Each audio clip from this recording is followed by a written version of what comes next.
Vida. Hoy, con algunas fallas técnicas que hemos tenido, no solamente desde el punto de vista de video, sino desde el punto de vista de la forma en cómo debe llegar este mensaje.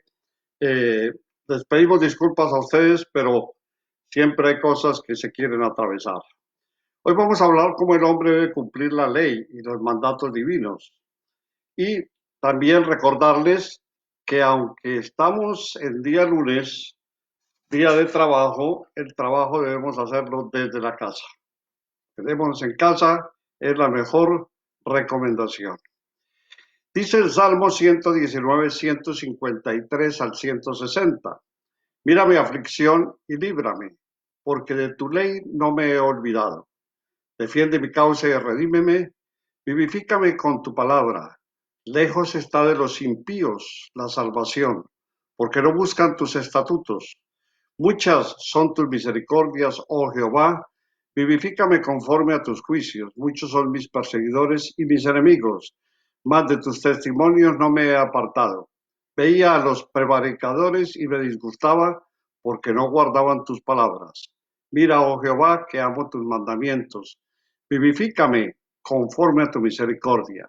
La suma de tu palabra es verdad y eterno es todo juicio de tu justicia. Le ruego a mis oyentes de Facebook que sintonicen la página de Miriam Velázquez porque la de Gabriel Velázquez está fuera del aire. Dice el estudio que hemos realizado al respecto. Si consultamos a nuestra propia conciencia, vamos a encontrar que cada día hemos sido partícipes y hemos estado de acuerdo en la forma como la vida humana ha sido tomada por alguna de las muchas maneras que el hombre ha inventado para destruirse. Y lo hemos hecho también cuando los sucesos claman que uno muere cuando fue muerto por otro ser humano. Y sin haber distinción, apreciamos que eso está bien porque queremos ser jueces de la forma como los hombres toman, sin derecho, la vida de los demás. Y se abrogan el derecho a suponer que esa es la forma como debemos ser castigados los que se atreven a ir en contra de las leyes de los hombres y toman su justicia por sus manos, manchando su vida y su alma, y lo hacen a consecuencia de las órdenes que vienen de quienes tienen el poder y creen que matando es la única forma que pueden hacer valer sus derechos en un pueblo o persona, según sea la situación particular que obligue a obrar de esa manera. Mirar y predecir lo que hemos o vamos a ver no es nuestra responsabilidad. Si o somos parte de ello, o por eso debemos asimilar con tranquila percepción que no podemos ser partícipes de un juicio en donde la vida de un ser humano está en juego. Y por más duro y cruel que haya sido la forma en que una vida ha sido tomada por otro, solo es Dios quien tiene el derecho para tomar lo que Él ha creado y de Él es el castigo que merezca ese ser humano. Nosotros no tenemos derecho a tomar lo que no es nuestro y menos a usurpar el sitio que solo corresponde a Dios y a su gloria. Es difícil estar de acuerdo con ello, y lo es más cuando nuestro interior clama y llama a que el juicio hacia algún violento se lleve a cabo, siendo más aclamado cuando la muerte de alguien ha sido con violencia o en forma marcada, cuando se ha hecho con la mayor crueldad y los más bajos instintos. Es muy duro tratar de entender lo que hay dentro de nuestra mente y conciencia, y más tratándose de seres humanos cuando suponemos que tenemos el don de la reflexión, la calma y la tranquilidad para ver, asimilar y decidir lo que hemos visto y lo que hacemos. Y por eso no entendemos cómo el ser humano obra con tanta crueldad y monstruosidad contra sus semejantes, cuando los animales que carecen de todo tipo de capacidad para entender nunca destruyen a sus semejantes en la forma infame como lo hace el ser humano contra sus congéneres. Pidamos a Dios que nos haga entender y comprender cada instante y nos impida obrar sin pensar en cada acción, Que nuestro Señor Jesús nos ilumine y ayude, siendo el protector de cada momento en que obremos y cada acción lo hagamos siempre en su nombre santo. Por eso roguemos a Dios que nos ampare y que nos defienda contra la maldad. Es lo único que podemos pedir en este momento en que la humanidad parece estar encauzada a una autodestrucción de toda índole y bajo todas las formas. Rogamos al Padre Eterno que Él, que maneja y tiene el control absoluto de cada una de las cosas en este mundo, cambie la mente de los que en una forma impía tratan de hacer valer su denigrante forma de actuar. Regreso en un segundo para que conozcamos un poco sobre el libro de Abdías en el Viejo Testamento.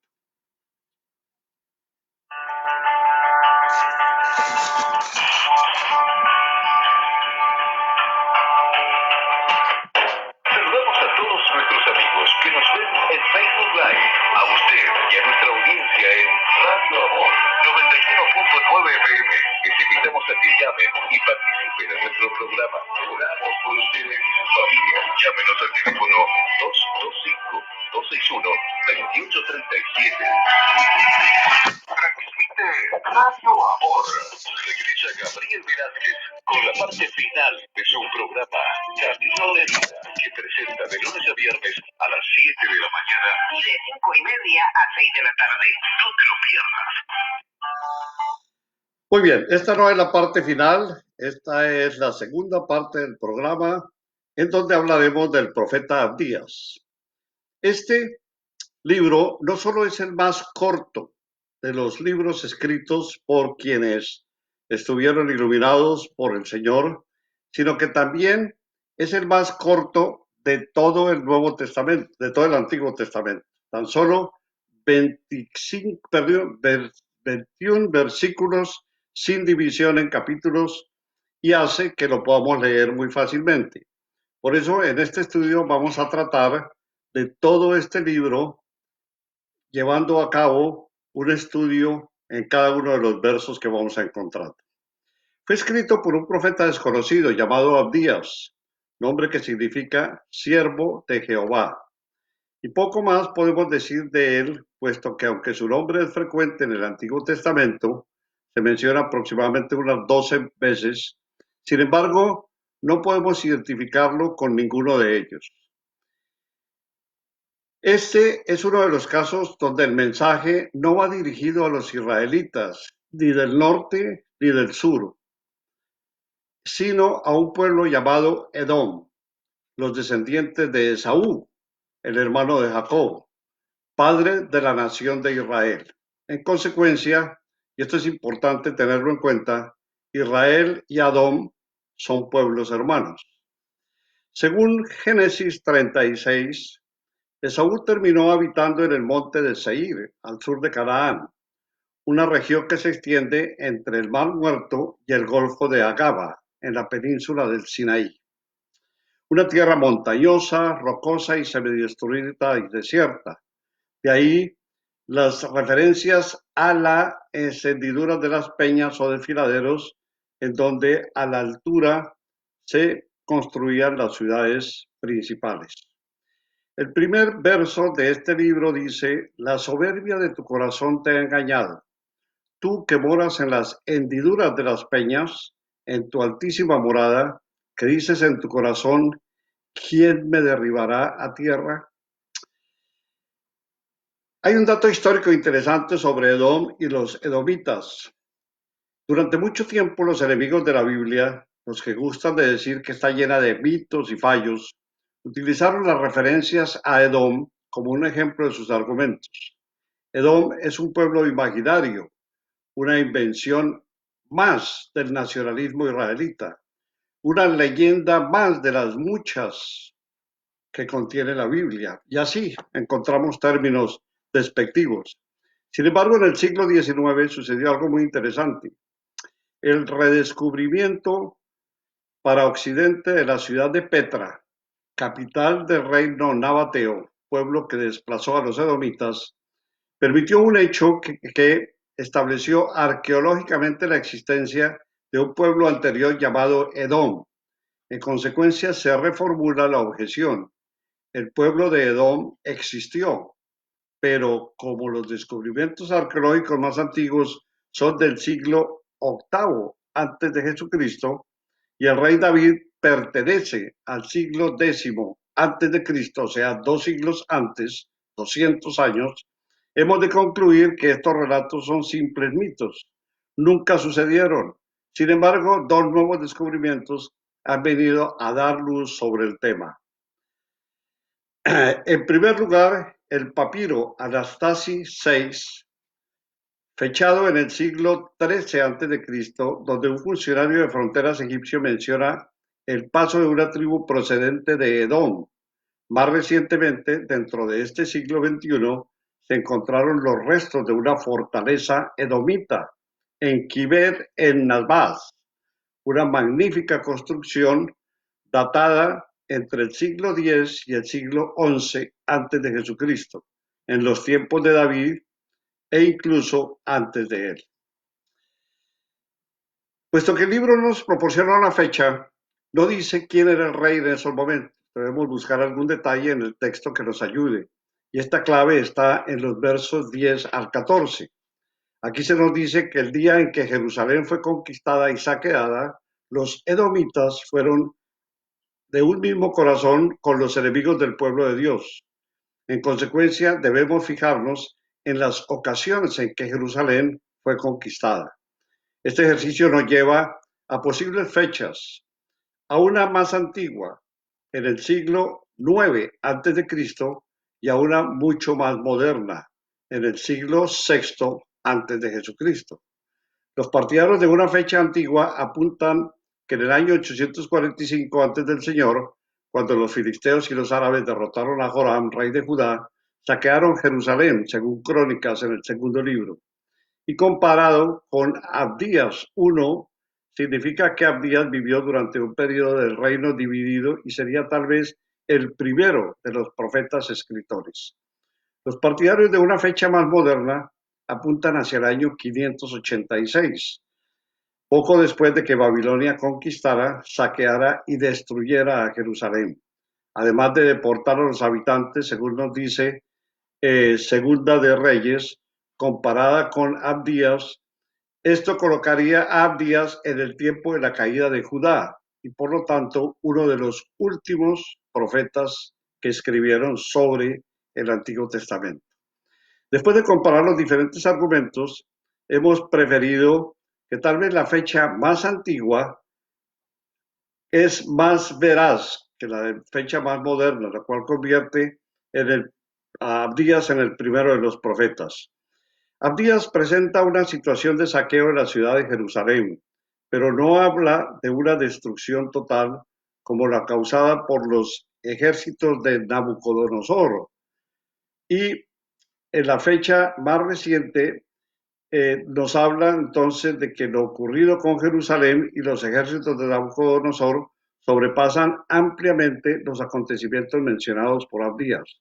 De hecho, la mayoría de los eruditos evangélicos del siglo XVIII del siglo XIX y principios del siglo XX se inclinan por esta causa temprana. Sostener una fecha más moderna, después de la conquista de los ejércitos de Nabucodonosor y el exilio, nos obliga a cuestionar la unidad de los libros de diferentes profetas que hacen mención a las palabras de Abdías. Nos remitimos a Jeremías, a Amós y a Joel, que dan muestras de conocer su mensaje. Puesto que Abdías sería posterior, ello implica que los párrafos anteriores, capítulos incluso que no escribió el profeta a quien se atribuye el libro, sino tal vez alguna otra persona después. Y para eso tenemos los casos en donde los versos tienen gran parecido a Jeremías con Abdías, a Joel con Abdías 1.10 y a Amós con Abdías 1.9. Sabemos a quién va dirigido, pero ¿qué les dice? Es un mensaje de un judío contra Edom y además muy duro, pues predice no solo la destrucción de sus ciudades, sino la desaparición de este pueblo como nación. El bosquejo del libro es sencillamente una división que nos ayuda a leerlo de una manera comprensiva. En este caso, la división no es difícil, aunque siempre puede haber opiniones respecto a si un verso u otro lo consideráramos aquí o allí. Esto nos hace rescatar la idea de que junto con una breve explicación esperamos entenderlo en la forma como él mismo nos lo va diciendo. Visión de Abdías comienza en el capítulo único, que es el verso número 1. Jehová el Señor ha dicho así en cuanto a Edom. Hemos oído el pregón de Jehová y mensajero ha sido enviado a las naciones. Levantaos y levantémonos contra este pueblo en la batalla. Más adelante, he aquí pequeño te he hecho entre las naciones. Estás abatido en gran manera. La soberbia de tu corazón te ha engañado. Tú que moras en las hendiduras de las peñas, en tu altísima morada, que dices en tu corazón, ¿quién me derribará a tierra? Si te remontares como águila, y aunque entre las estrellas pusieses tu nido, de ahí te derribaré, dice Jehová. Si ladrones vinieren a ti, o robadores de noche, como ha sido destruido, no hurtarían lo que les bastase. Si entraran a ti vendimidores, no dejarían algún rebusco. ¿Cómo fueron escudriñadas las cosas de Esaú? Sus tesoros escondidos fueron buscados. Todos tus aliados te han engañado. Hasta los confines te hicieron llegar. Los que estaban en paz contigo prevalecieron contra ti. Los que comían tu pan pusieron lazo debajo de ti. No hay nada, no hay en ello entendimiento. No haré que perezcan en aquel día, dice Jehová, los sabios de Edom y la prudencia del monte de Esaú. Y tus valientes, oh Temán, serán amedrentados, porque todo hombre será cortado del monte de Esaú por el estrago. Entendamos que el Antiguo Testamento nos presenta nombres que tal vez nunca hemos ido a la Biblia a buscar quién era y dónde estaba su acción, en dónde vivió, en qué momento y bajo qué situación. Por eso es implícito que vayamos a la Biblia y tomemos el diccionario y también veamos dónde está situado ese personaje, para que así no nos perdamos dentro de lo que es la lectura de la Santa Biblia. Es preferible leer un verso entendiendo completamente la situación de cada uno de sus actores que leer todo un capítulo y al final no vamos a tener claro quién era quién, dónde estaba, qué hizo y qué influencia produjo dentro de lo que es el acontecimiento que estamos leyendo. Eran un pueblo conocido por su sabiduría. Habla de que aún Jeremías menciona esta fama y hay que entender que respetados por esta causa, pero sin embargo en el verso 3 nos da una visión de lo que Dios tiene para ellos. Era un pueblo soberbio de corazón. Edom bien puede ser una ilustración de lo que es la humanidad cuando da la espalda a Dios. También de cómo podemos actuar nosotros cuando aún siendo creyentes desoímos los consejos de la palabra de Dios, nos olvidamos de que la carne o vieja naturaleza aún pertenece a nosotros y si por algo se caracteriza la forma como actuamos es por el orgullo que manifestamos ante los demás hombres. La maldad, la gran maldad de Edom causa de su destrucción. El verso 10 nos dice, por la injuria de tu hermano, Jacob te cubrirá vergüenza y serás cortado para siempre. El día que estando tú delante llevaban extraños cautivo tu pueblo y extraños entraban por tus puertas y echaban suerte sobre Jerusalén. Tú también eras como uno de ellos, pues no debiste de haber estado mirando en el día de tu hermano, en el día de tu infortunio. No debiste haberte alegrado de los hijos de Judá el día en que se perdieron, ni debiste haberte jactado en el día de tu angustia. No debiste haber entrado por la puerta de mi pueblo en el día de su quebrantamiento. No, no debiste haber mirado su mal en el día de su quebranto, ni haber echado mano a sus bienes en el día de su calamidad. Tampoco debiste haber parado en las encrucijadas para matar a los que de ellos escapasen. no debiste haber entregado a los que quedaban en el día de la angustia. Entre todas estas expresiones, bien merece la pena fijarnos que al menos en 7 oportunidades existe la palabra no debiste, que el Señor reprocha en Edom. Y las palabras que nos habla el Señor nos dejan ver claramente cómo nosotros actuamos hoy y cómo hacemos las cosas que aquel pueblo de tantos miles de años atrás hacía y actuaba en contra de la palabra divina. No debió quedarse mirando a su hermano en desgracia. No debió alegrarse contra su hermano en el día de su ruina. No debió burlarse de ellos en el día de su angustia. No debió echar mano a los bienes de su hermano. No debió recrearse en su desgracia. No debió perseguir y matar a los que escapaban y tampoco debió entregar a los supervivientes. Estos no debiste de Don hacen reflexionar en los muchos no debiste que hay sobre nuestras espaldas.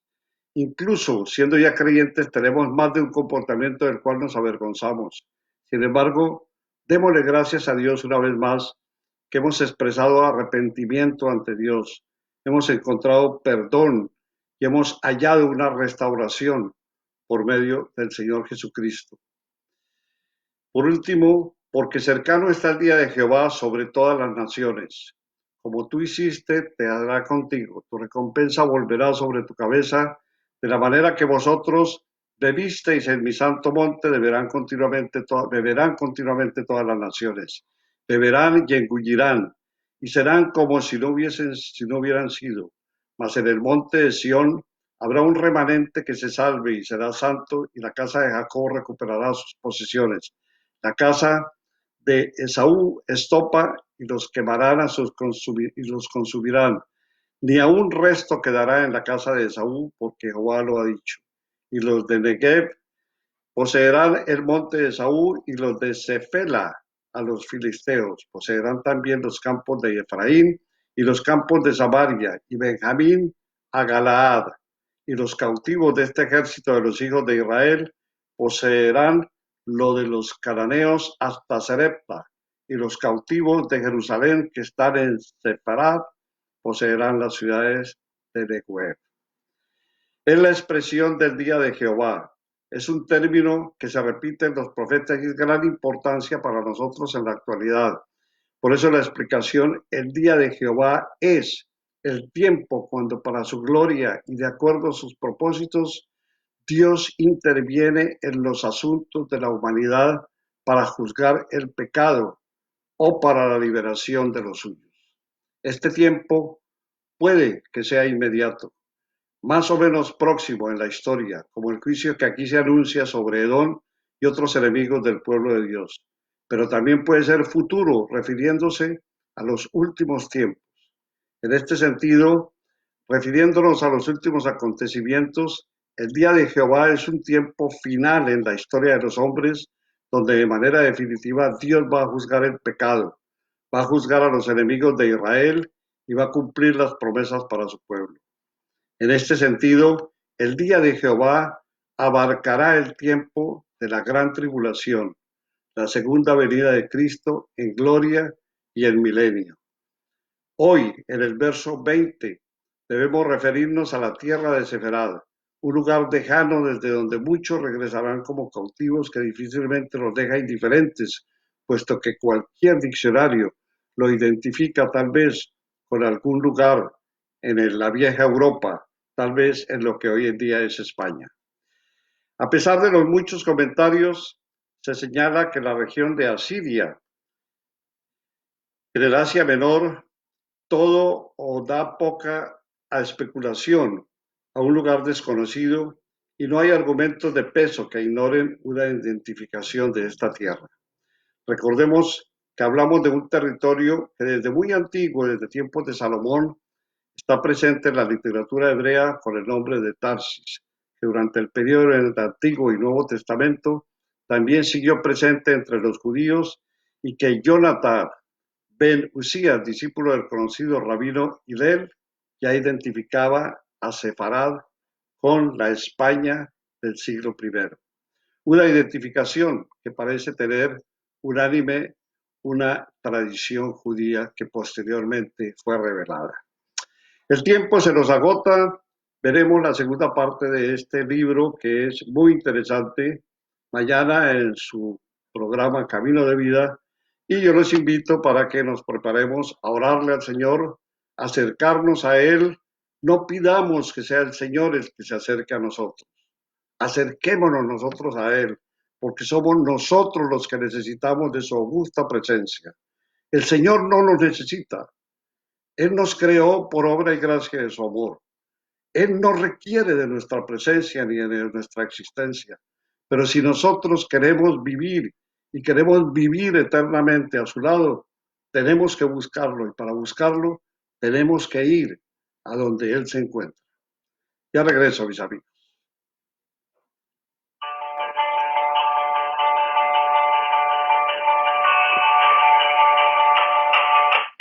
Saludamos a todos nuestros amigos que nos ven en Facebook Live, a usted y a nuestra audiencia en Radio Amor 91.9 FM.